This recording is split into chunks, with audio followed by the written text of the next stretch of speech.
So Joe Benigno of Joe and Evan, our afternoon drive show here on WFAN, is joining us right now. A legend at the radio station, a longtime friend of mine. He's always had my back. I love Joe Benigno, and I'm trying so he doesn't get angry at me as well this morning. Joe, good morning. How are you? Gee, how are you, bro? All the love. Good to talk to you. Hope all is well, you and the family. Yeah, I'm all right. I'm ready. I'm up. Get ready to go play a little golf here this morning. It keeps my head going. I don't think about the Jets or the Mets, and I'm okay. You know what I mean? Right. Very, very good. Yes, I know exactly what you mean, Joe. So, all right. So when the caller called up and said, Boomer was saying this and Boomer was saying that, and then you got, I don't want to hear about this anymore from Boomer, and I don't want to go in different areas with Boomer. Like, can you expound on that a little bit this morning with us? Well, because, see, I understand, look, Boomer quarterbacked my football team for 3 years, okay? And, it wasn't exactly like the greatest 3 years. Now, I don't want to put that all on Boomer because the guy had he had 3 different head coaches. It was a disaster, but that again, and Boomer should know, this typifies what this franchise has always been. It has always been a disaster. It has always been brutally run. They've had terrible owners. Leon Hess was not a good owner. He woke up late in his life and said, "Boy, I'm getting up there in age. I'd like to win before I leave the earth." And he finally hired Bill Parcells, but it was too late, and Parcells couldn't put him over the top. And then these owners.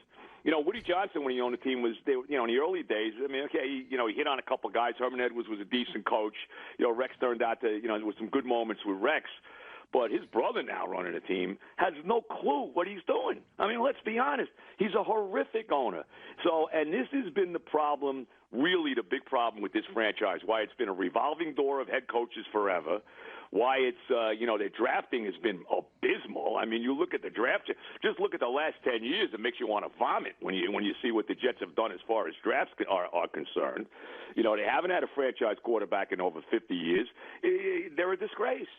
And the disgrace continues to manifest itself, and we saw it again on Sunday. Why should we be any more surprised that the Jets stink it up and not ready to play on opening day? Boomer? What? I've heard it 1,000 times over, and that's great. He's a passionate fan. I appreciate that. Hi, Boomer. Hi, Joe. Good morning. The thing that Joe brought up early in his conversation there was that I was the quarterback for the Jets, and I was there for 3 years, and we did have 3 coaches in 3 years and a general manager who died right in the middle of it all. We had an owner and a leaderless team that decided to bring Richie Kotite in, which was probably the worst portion of the Jet history that Joe likes to always allude back to. The thing that I was saying on Monday morning was that, this is one game. This is Adam Gase's 17th game as head coach of the New York Jets. And guys like Joe are going to be screaming for a new head coach already again.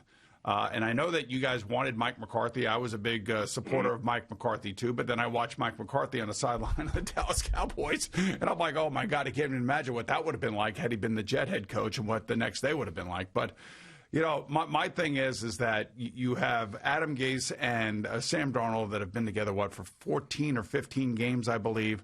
I think they're 6 and 8 together as a group. They've been together less than a year and a half. They got off to a horrendous start against a very good football team. And by the way, they lost by 10. The Giants lost by 10. And I know they look different than the Giants because of the way the game has started. And I was just trying to, and I'm always trying to say this about teams. I always try to preach patience, and Jet fans don't want to hear that. I understand that because of the history that Joe often alludes to.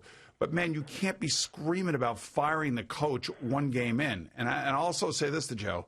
One of the reasons that Joe Douglas, the GM, is here is because Adam Gase wanted him here. And so to be screaming about something that is unlikely to happen seems like a waste of time and air when they should be thinking about how this group of the general manager and the coaching staff can rebuild this franchise over the next 2 to 3 years so they're good. And you may be dead by then, Joe. I don't know.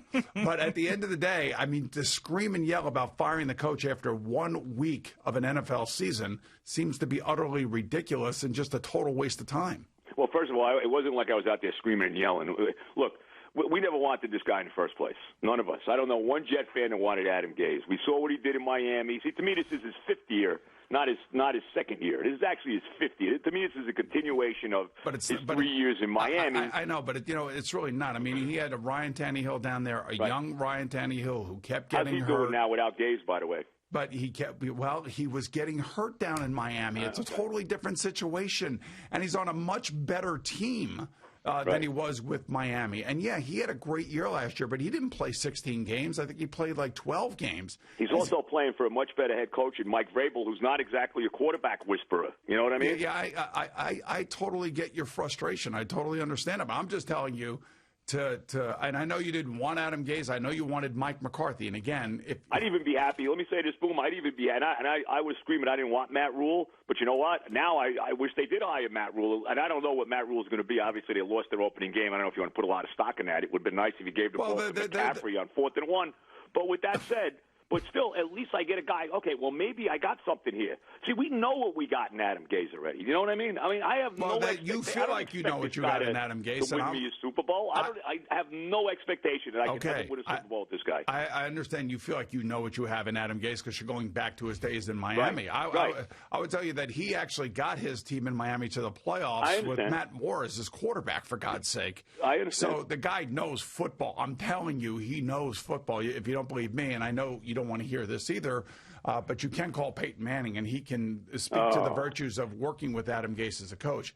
I know you didn't want to hear that, but I'm just telling you. God forbid, we could have been the number 1 pick for the Jets. I don't want to play. I'll stay in school. I don't want to go there. All right. So he's basically 7-10 in the 17 games as head coach of the New York Jets. Of those 17 games, he's had a starting quarterback 14 games. And I know this week against San Francisco, they're probably going to get killed in your eyes. Because you know what? That's just the way it is. We have no chance this week. There's absolutely no chance. I think they start 0-4, to be very honest with you. And here's the other thing, Boop. Let me just say this too. And I don't know what Joe Douglas is going to be yet, but you know what? Joe Douglas, what did you give my team this year? We all talked about surrounding Donald with players. What did you let Robbie Anderson walk? What did Joe Douglas need? What did Joe Douglas need? Jamal Adams. What are we doing here? Well, Jamal Adams talked himself out of here. But if they would have took care of him early on, maybe they wouldn't have had that issue. You don't. That's not the way it works in the NFL. And by the way, there's a guy by the name of Le'Veon Bell who's become a big PIA here. You know that, and I know that. And then Jamal Adams became that in this offseason. I get it. I mean, these guys, that's their issues. That's not the organization's issues. But Boom, I am sick and tired. How about we have some young players here? Look at the and I know this is not Joe Douglas. I get it. This is on McCagnon, the guys that went before him. Okay. But they got no players. Well, look at the draft. Look at the high draft choices. Not only these guys aren't even in the league. Calvin Pryor, D. Milner, Chase Amaro, Christian. But that's not this group. That's not this group. I know, but it's not. It's Joe. It's not this group. It's like I always say. Oh my God. You have to give people an opportunity to do their jobs. And, first of all, Joe Douglas got here halfway through of, last offseason, so it's not really fair to judge him on anything that happened last year. And now he's trying to rebuild the offensive line. So he needed an offensive lineman and a wide receiver. He had to come out of the draft with 2 of those. And he did. He brought him back to who actually played well. And he's got. Can Denzel Mims play? Can I say the guy's 20 years old? Can he play? The other guy we got to wait until he gets onto the field, Joe. Could he play? Joe, we got these guys. Joe, we got to wait until they all get on the field. And I know. Your history is making your arguments unreasonable right now. That's all. But but history has continued to. When does the history not repeat itself anymore, boy? Well, history tells me Joe Douglas isn't going to be any good. So that's what it tells me. When Sean McDermott took over the Bills, they weren't great. Okay. It took them a while. When Belichick took over the New England Patriots, it took them a while. It takes everybody. You can't have immediate success, especially. You know what? I actually thought last year when the season started, that first half against the Bills was unbelievable. That was the team that I think may have been able to do something last year. And then later on, C.J. Mosley gets hurt, and Sam has mononucleosis, and then Trevor Siemian gets driven into the ground by Myles Garrett, and now you're playing with David Fields or Fails. I get everything, but this is what happens all the time with this franchise. They sign a guy like C.J. Mosley. The guy plays one freaking game. Oh, yeah, he played a couple of downs against New England. And, well, see you. We'll never see you again. I mean, this is it. Le'Veon Bell, which was they should have never signed this guy. But you look back. Well, at it now. you know, Adam Gase didn't want the guy. They don't have any young players. I look at the Pittsburgh Steelers. They never miss on a draft choice. I watch all these young guys that the Steelers got running around, and we got nothing here. Nothing. You know why? The Steelers have a culture, and the Steelers have a Hall of Fame quarterback. Hello? The Steelers, of course. Right, I know that. When you go from the Jet winning culture start. Tell me where that starts. When you finally just relax and just allow the people to do their jobs that are in their jobs, and there's going to be failure. I know you're not going to say anything against the owner. Joe, there's going to be failure eventually, and then it's going to have to turn around. But you can't just keep changing every 2 years. Okay, well, let's start at the crux of the problem, and that's the ownership, which is this guy, and you're not going to say anything wrong about him. I will. He's incompetent. He allowed Adam Gase to sell him a bill of goods to be the head coach. And how about the dysfunction of letting Mike McCagnon? This is unbelievable, okay? You let Mike McCagnon run the draft, run free agency, and then you dump the guy. I mean, what do you do? What organization does that, Boom? Well, hey, look, I was the advocate. If you're going to clean a house, you got to clean a house. Of course. If you're going to dump McCagnon and balls, you get rid of him at the same time. Exactly. You don't just say, okay, 100%. And then you dump him. Anyway. And by the way, just because we weren't screaming about it doesn't mean we didn't say the same thing. Well, I'm not saying you didn't say that. I didn't say that you didn't.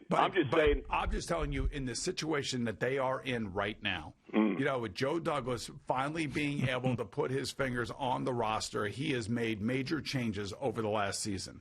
And this thing is far from being fully built. You confident in this quarterback? I am. Why should I be confident this quarterback? I am not giving up on him. But, Monday morning I came in here and I said, he had happy feet. His stress level's too high on the field.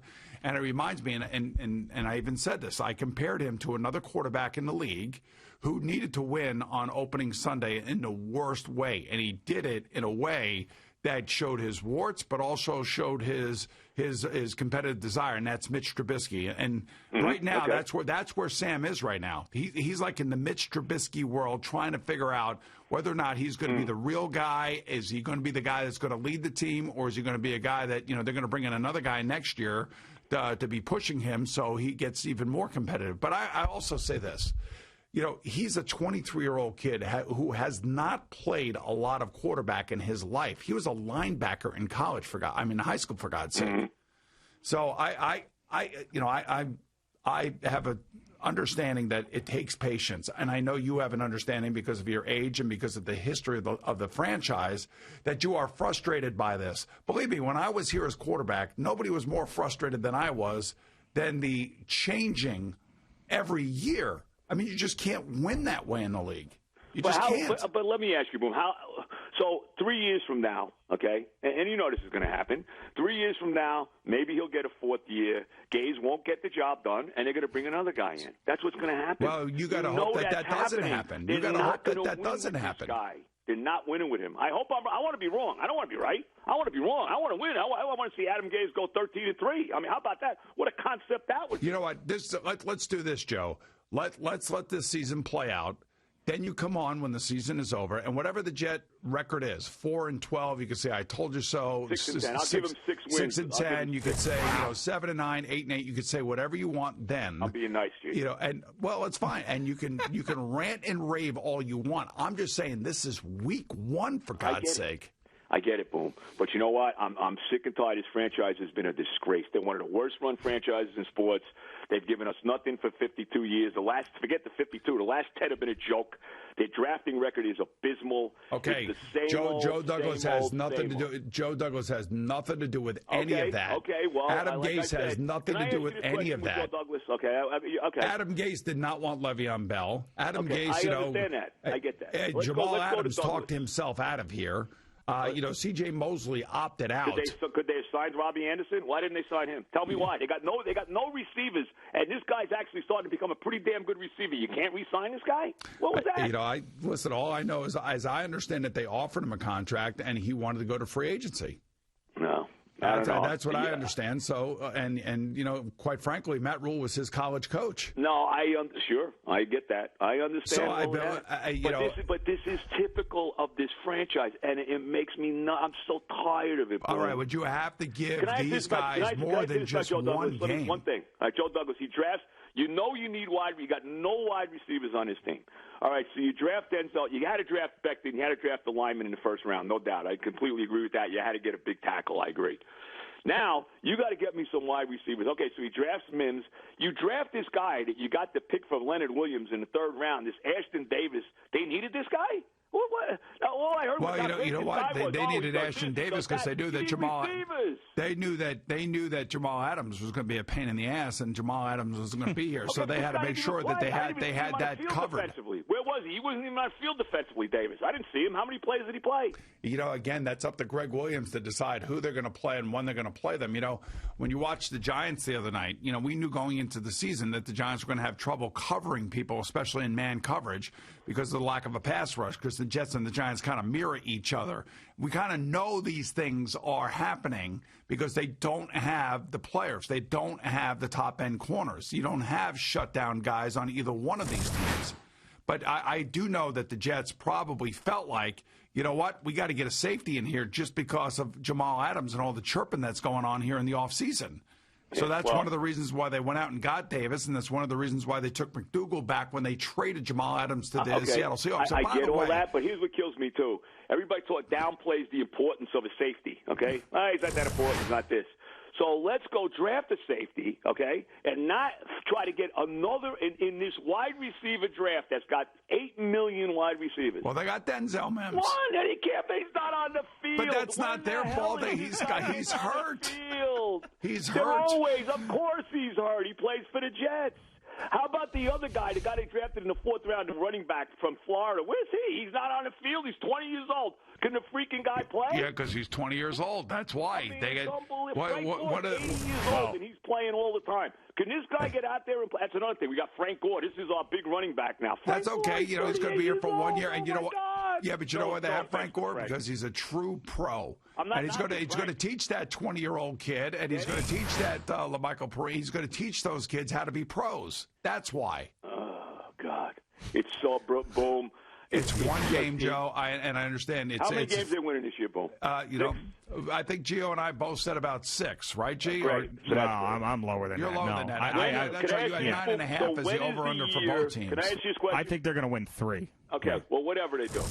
What is the year, okay, that I can look at and say, okay, this is the year where this team is going to now, the expectations that they're going to be a 10-11 win team. When is that? 5 years from now? So let me ask you this question. Let me ask you this hypothetical, tell okay? Me when that is, Boom. Let me ask you this. I can't look into the future, but I'll give you a hypothetical. Let's say the Jets end up with the number 1 draft pick this year in the draft. Right.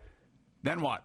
I think you got to take the quarterback. Right, of course. And by the way, the Jets also. I mean, do you agree with this? Because if they have the number 1 pick of the draft, that tells me that Donald was terrible. Well, right? Let's be honest. Well, a lot of things can happen to affect the quarterback, and a lot of those things around here right now have not been positive for Sam Darnold. But there have been games where he looks like he's the real deal. And look, I'm who's rooting better? For Let me ask you a question. I'm personally rooting for the kid. Better upside, Sam Darnold or Daniel Jones?